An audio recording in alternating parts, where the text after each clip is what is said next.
día tengan todos ustedes, queridos amigos y amigas. Sean bienvenidos a este canal de YouTube de Alter de la Cruz. Se les olvide dando me gusta, su like, abajo aquí a la campanita, abajo a la derecha, a su derecha. Píquenle, púchenle para llegar a más personas. Vámonos con quién es quién en las mentiras. A todas, a todos. Hoy es 22 de marzo. Esta es la sección ¿Quién es quién en las mentiras de la semana? Y vamos a comenzar. Una vez más, periodistas y figuras de la oposición acusan sin tener razón. Como parte del proyecto Chapultepec, Naturaleza y Cultura, el Gobierno federal, en colaboración con el de la Ciudad de México, promueve la cultura y crea circuitos con la variedad de complejos que hay en el sitio.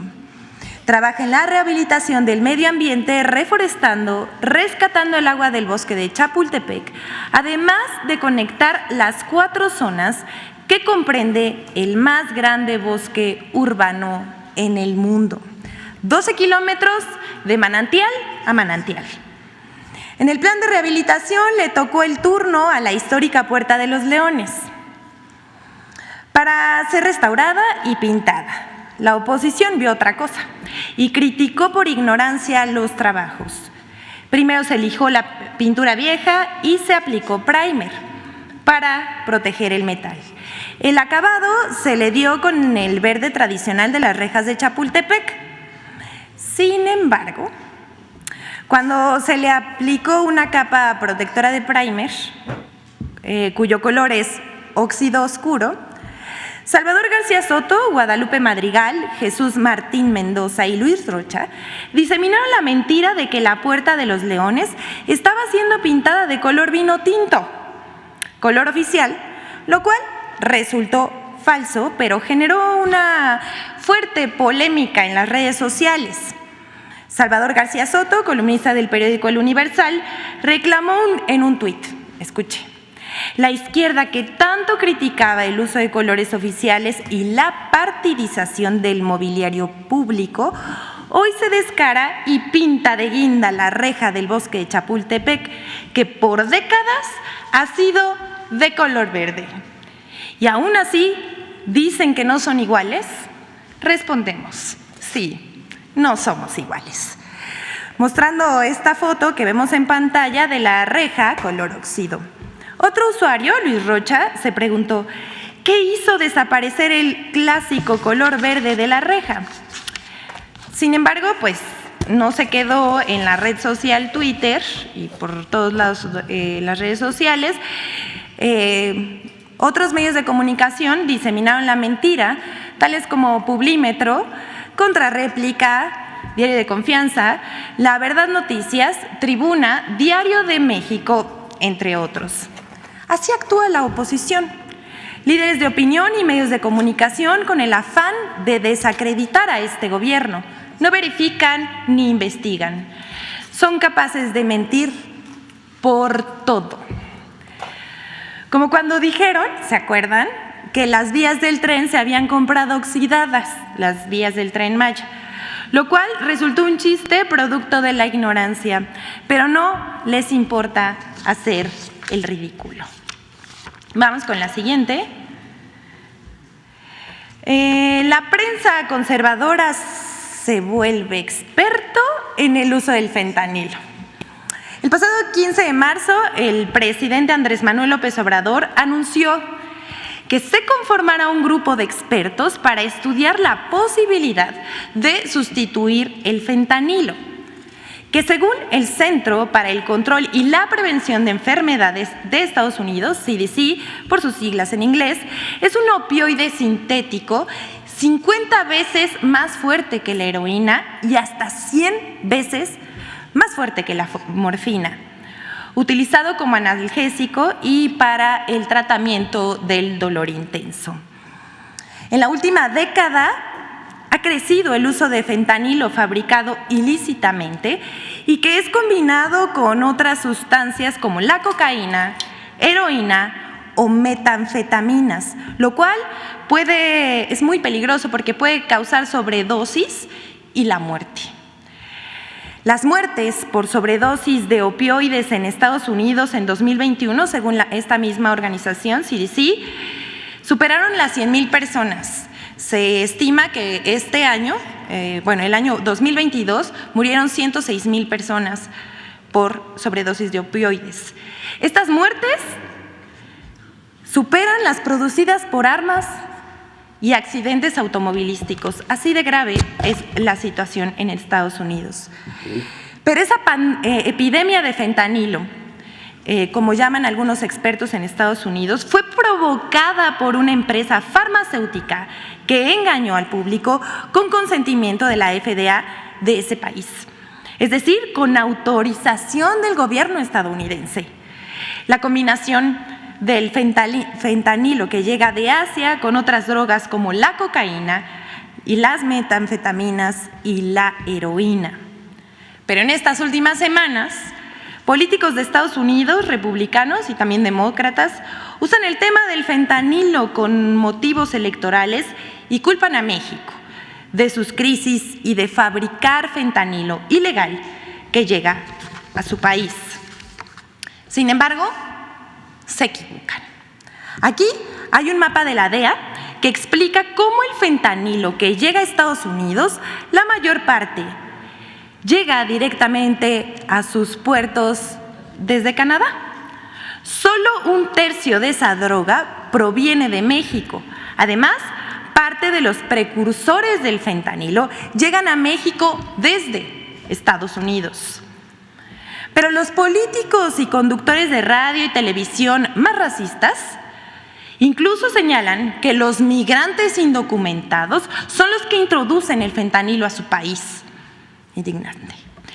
Una encuesta de NPR Ipsos de septiembre de 2022 encontró que 39%, aquí lo vemos en la pantalla, de los estadounidenses y 60% de los republicanos creen que la mayor parte del fentanilo que ingresa a Estados Unidos es introducido de contrabando por inmigrantes no autorizados que cruzan la frontera ilegalmente. Todo esto es falso. En realidad, el fentanilo es pasado de contrabando por la frontera mayoritariamente por ciudadanos estadounidenses, para consumidores que son ciudadanos estadounidenses casi en su totalidad. Así lo muestran las estadísticas oficiales sobre detenidos en Estados Unidos. En 2021, el 86% de los detenidos por tráfico y venta de fentanilo fueron ciudadanos estadounidenses. Y la pregunta que todos nos hacemos es, ¿dónde están los cárteles estadounidenses que contrabandean, distribuyen y venden fentanilo y otras drogas? ¿Qué se hace en contra de ellos? De eso no habla el Departamento de Estado.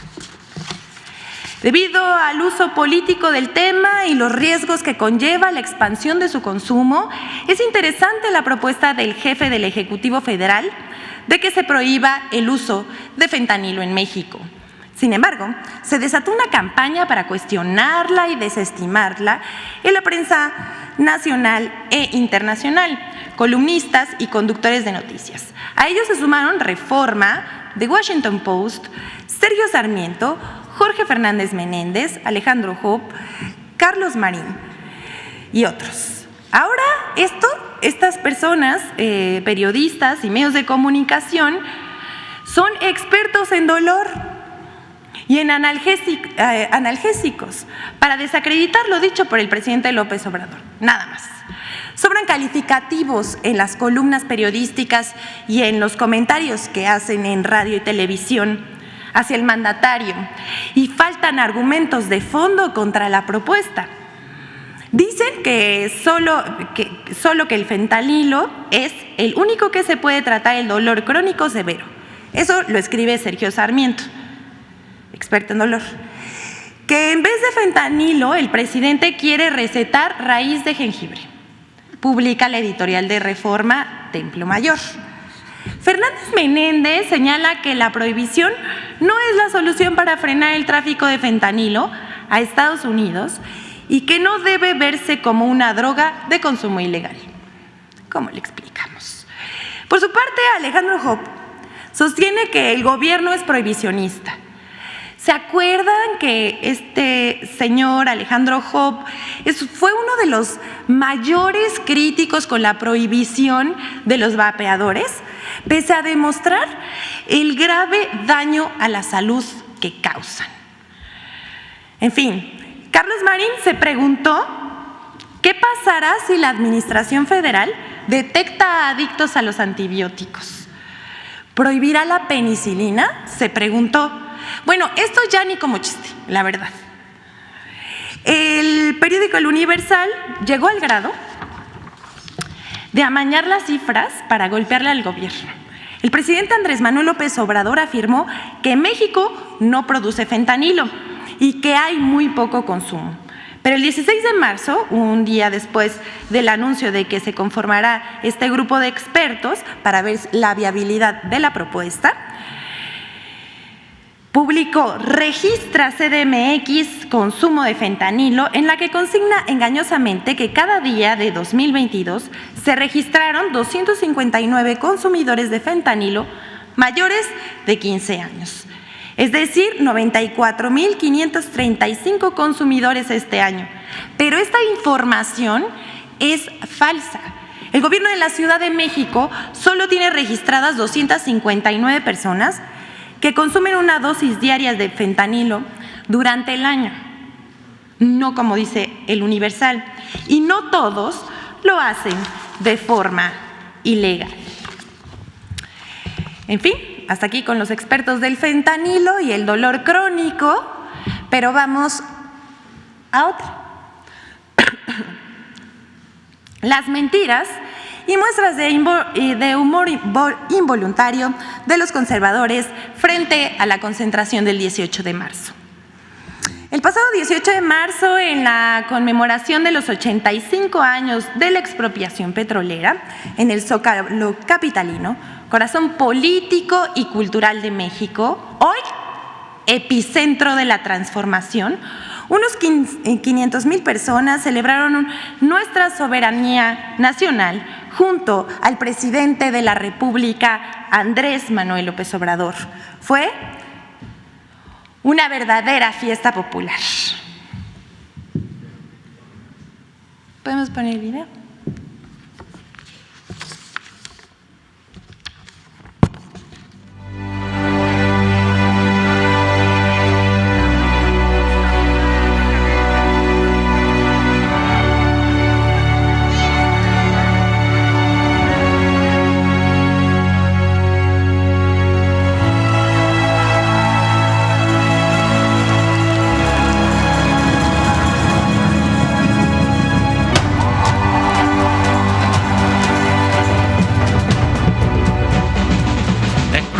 Petrolera fue apoyada por la mayoría del pueblo.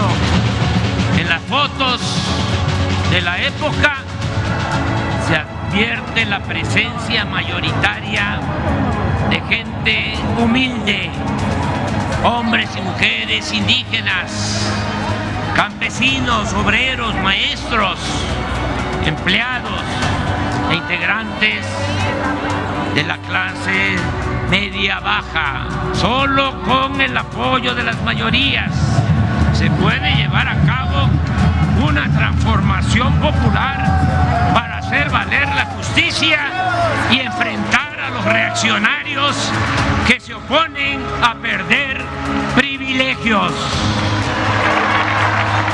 No aceptaremos nunca que en México se imponga una minoría a costa de la humillación y el empobrecimiento de las mayorías. ¡Viva el general Lázaro Cárdenas del Río! ¡Viva México! ¡Viva México! ¡Viva México!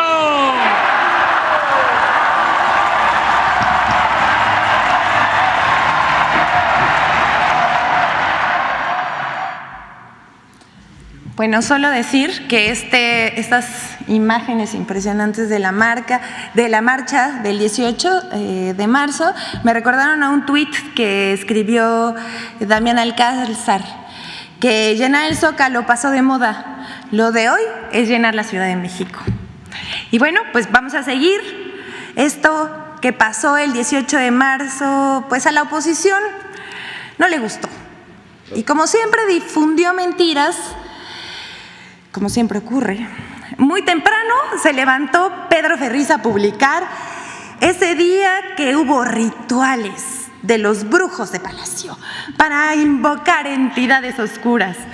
Ya hay que decirle que ni como chiste queda. Luego otra vez publicó otra mentira más tarde diciendo que así había quedado el Zócalo, pero esa es una foto de 2017.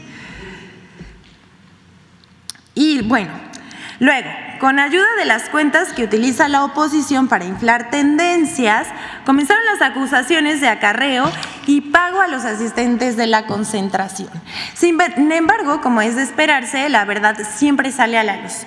Mire este ejemplo. Esta publicación en la que denuncian que se les estaría pagando a la gente para asistir al Zócalo, pues es falsa. Es falsa esa afirmación, pero la foto corresponde a la marcha del INE el pasado 13 de noviembre de 2022 y muestra a una señora efectivamente pagando dinero a los asistentes. La foto fue publicada por uno de los convocantes a la marcha, a esa movilización que defiende a los oligarcas. Su nombre, Fernando Belauzarán. Están acostumbrados a ver la paja en el ojo ajeno y no la viga en el propio. Y bueno, ya vimos que solitos se exhiben.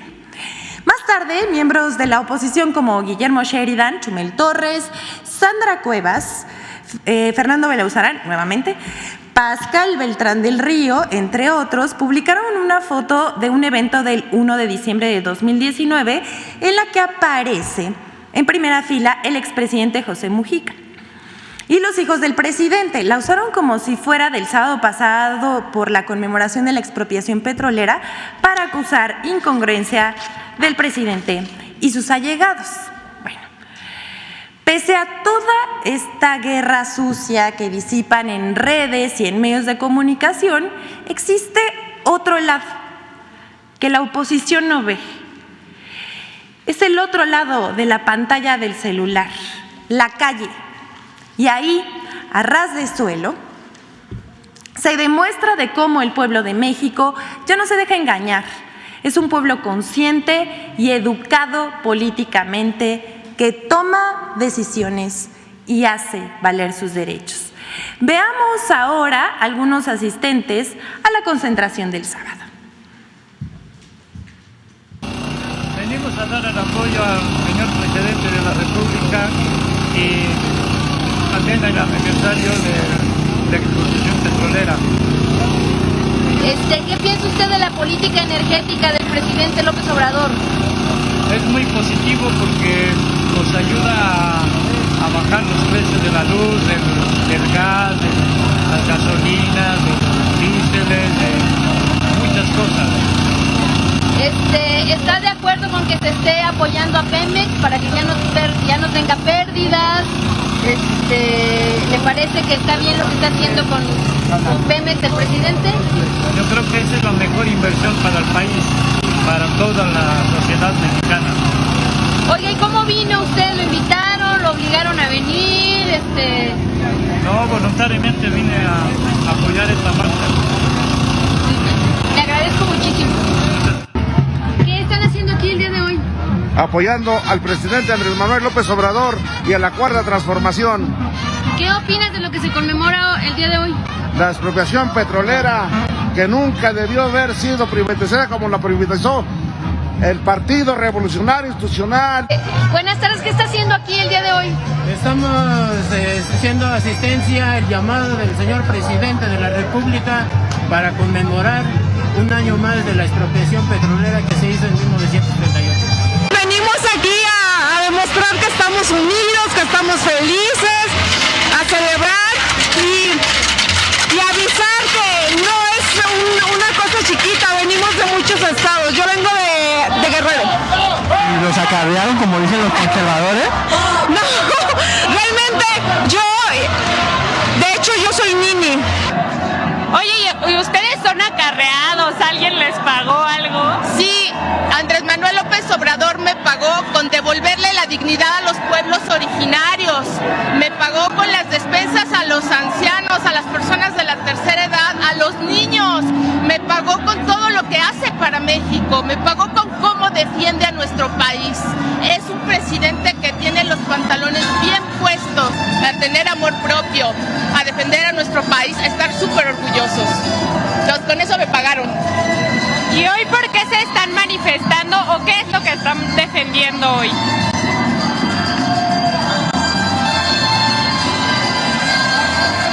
La reforma al INE, al IFE, la reforma a la Suprema Corte de Justicia, son corruptísimos, no defienden al pueblo.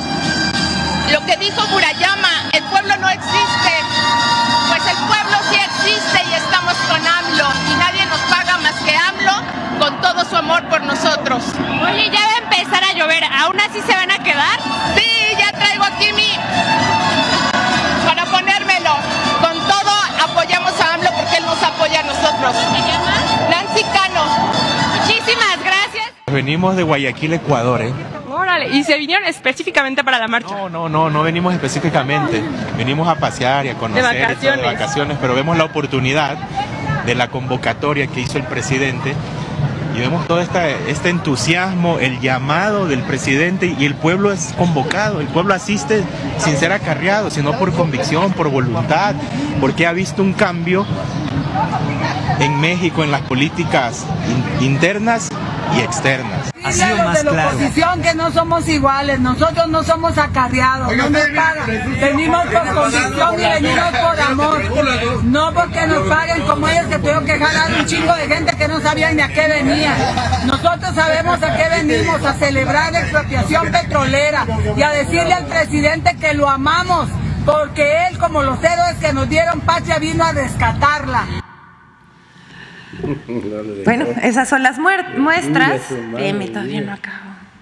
Una avalancha de personajes.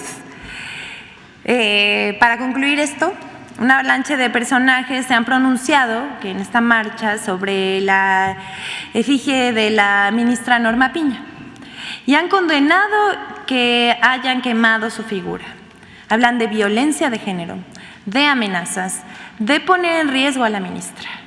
El presidente ha señalado que se puede hacer crítica de las mujeres y de los hombres que se dedican a la política, pero sin llegar al extremo de la violencia verbal, simbólica y mucho menos física. Este movimiento ha sido y seguirá siendo pacífico, afirmó el mandatario. Cuando ha aparecido la efigie del presidente en la marcha en defensa del INE, como vemos aquí en pantalla, o estas otras figuras y dibujos, pues nadie ha dicho nada. Aquí vemos en otra imagen cómo queman una efigie del presidente en el Zócalo durante una marcha feminista. Pero en ninguno de esos casos, en ninguno, nadie dijo nada, ni hubo condenas, ni debates, tampoco hubo críticas unánimes, ni protestas de conductores.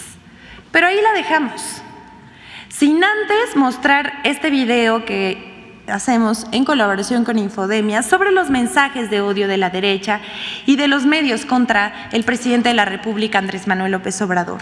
A pesar del nivel que alcanzan, de la violencia verbal que alcanzan, luego se quejan de que no hay libertad de expresión, pero pueden decir lo que quieran. De este lado, nadie se escandaliza ni censura.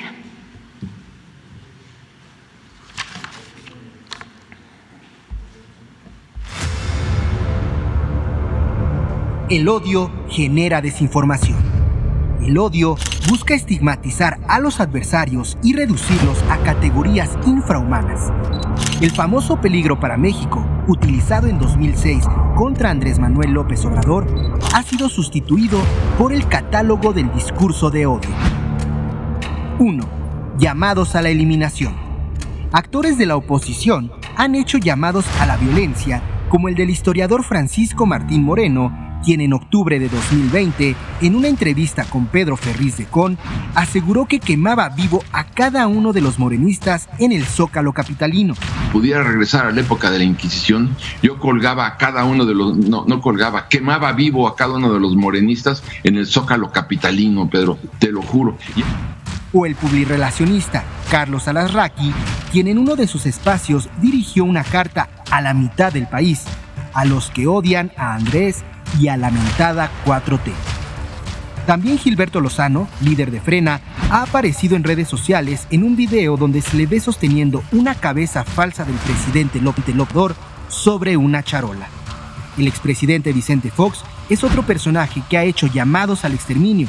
El 9 de febrero de 2023 publicó un tuit con una imagen que contiene el siguiente mensaje: esterilización para perros, gatos y fans de AMLO. 2. Clasismo y racismo. En Twitter, personajes visibles de la derecha han discriminado a sus opositores por considerarlos de una clase social inferior, refiriéndose incluso a cartones que hacen alusión a razas de perros o viajes en aerolíneas de bajo costo. Otro ataque clasista constante es el que asegura que los simpatizantes de la Cuarta Transformación son pobres, flojos o no trabajan. Por ejemplo, se publican textos maniqueos para caricaturizar la frase del pueblo bueno, con categorías racistas. Guillermo Sheridan escribió que el mexicano es violento, tonto, fanático, corrupto, ladrón, sexista, caprichoso, temperamental, alcohólico, arbitrario, golpea a sus hijos y a las mujeres, idolatra el ruido, tira basura, nunca ha respetado el derecho ajeno, se pasa los altos, evade impuestos, compra y vende piratería. ¡Indio de Macuspana, pata rajada! 3. Misoginia. La mayor violencia política por razones de género se ha ejercido contra mujeres destacadas de la Cuarta Transformación, que han sido víctimas de ataques de odio. Sin considerar su trayectoria en la política o el ejercicio de su labor en la administración pública, las han disminuido calificándolas de florero, títeres, sometidas e incluso se les ha descalificado por su aspecto físico. 4. Superioridad intelectual. Para fortalecer su posición, la derecha ha repetido constantemente que los electores y simpatizantes de la Cuarta Transformación son perrada, corriente, ignorante y sin educación. Incluso los califican como una secta. Infodemia. Es cuanto, señor presidente. Muchas gracias. Pues ahí está. Vamos a salir a trabajar. Nos vemos.